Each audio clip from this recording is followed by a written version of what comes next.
Di madali maging isang inggit. Yan ang sakit na mahirap gamutin.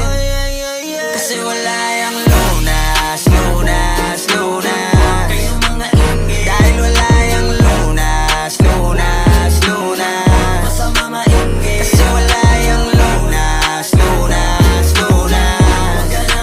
Dahil wala yung lunas, lunas, lunas. Sus, gusto ko lang mabuhay ng tahimik. Ang dami lang mapanghusgang mata sa paligid. Tablado kasi di sila kasama sa gimmick. Ang dami niyong problema, ba't nyo ba ako sinisilip? Bitch, this is how I live. I don't give a fuck how you feel. Kaya